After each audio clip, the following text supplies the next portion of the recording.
Hello and welcome to the Grand Line Review, your source for everything One Piece. Today we are going to be talking about the art of foreshadowing, a technique used to great success in One Piece. In case you're unfamiliar with the concept, foreshadowing is a technique whereby you hint at a future event through a current action or object. It's not supposed to tip you off at the time, but when the event in question actually does occur, it very nicely ties the story together. And One Piece is absolutely full of this sort of stuff, so much so that making this list was actually kind of tough, but I think I have it down. So with that out of the way, let's begin.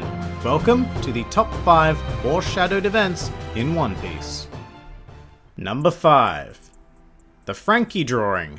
So prior to arriving at Water 7, Luffy had an image in mind of his ideal shipwright. Sadly, he lacked the artistic ability to properly convey this to the rest of the crew, but hey, that did not stop him from trying whatsoever. But when we take a closer look at this work of, let's call it art, it's pretty undeniably Franky. It captures his trademark blue color scheme, the crazy hair, his super wide forearms, the black eyes alluding to Franky's shades, and it's not entirely clear, but it can be argued that the subject of this portrait is not wearing pants. Although it does need to be noted that when this originally appeared in the manga, it obviously wasn't colored blue. That was just a very reasonable decision made by the anime. However, the resemblance is so uncanny that had Franky not been an antagonist of the series to begin with, I'm absolutely certain that Luffy would have asked him to join on the spot. Of course, that's not how it went, but hey, we received a nice little retrospective Easter egg from this comical piece of foreshadowing. Number 4. Mr. Prince.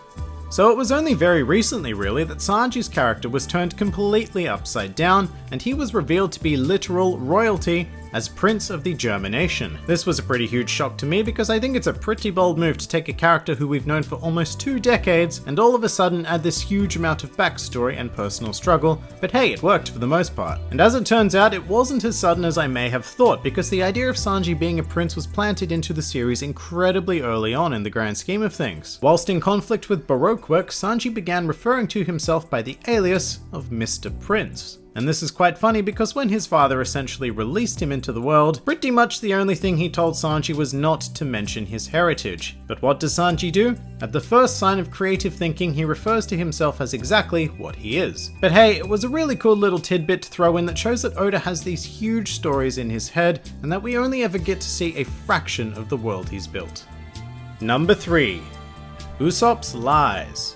Here's a unique one because this isn't one particular instance. However, there is a very credible theory within the One Piece community that every lie Usopp has ever told will eventually become truth, thus technically putting them in the realm of foreshadowing. We've had some very simple and obvious lies come true, like Usopp's childhood classic that there are pirates coming to Syrup Village, which eventually happened with Captain Kuro and the Black Cap Pirates. Then there's the more absurd lies about fighting a huge goldfish, which happened, and then there was his lie about a country of dwarves, which, well, also happened. Even his really obscure lies about a beautiful female swordsman with meat came true. So Usopp seems to be a bit of a Nostradamus in the world of One Piece, whether he knows it or not. Although there are certainly lies he's told that haven't come true, such as a medicine that cures all illness and becoming a brave warrior of the sea. But you know what, both of those sound suspiciously like goals of the Straw Hats and are almost certain to come true. Number 2. Sake Cups. Alright, so during a short flashback about how Luffy and Ace became brothers, there was an absolutely diabolical detail thrown in, and that was the minuscule hint of a third sake cup. This is the sort of thing that a person like me would never have noticed in a million years. However, the much more observant members of the One Piece community picked up on this detail pretty much immediately. And then of course after the death of Ace, it was revealed that Luffy had another brother by the name of Sabo. Now if this detail had gone unnoticed, then this would have been absolutely mind-blowing to look back on in retrospect, but unfortunately it didn't. However, the idea of a third brother was pretty damn outrageous thinking at the time when this piece of foreshadowing emerged. So you know what? It was still able to do its job quite effectively. Number 1. Conquerors Hockey. I don't really see how it could have been anything else because the foreshadowing of the existence of Conquerors Hockey occurred in the very first chapter of the series. In retrospect, you could argue that it's not technically foreshadowing because Shanks just goes ahead and uses it right in front of our faces, against the Lord of the Coast.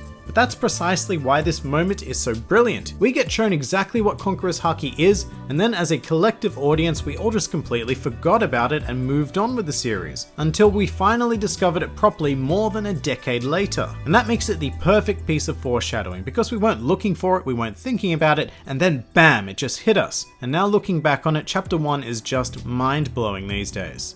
And I believe that the payoff from this planted seed is incredible and well deserving of the #1 spot on this list.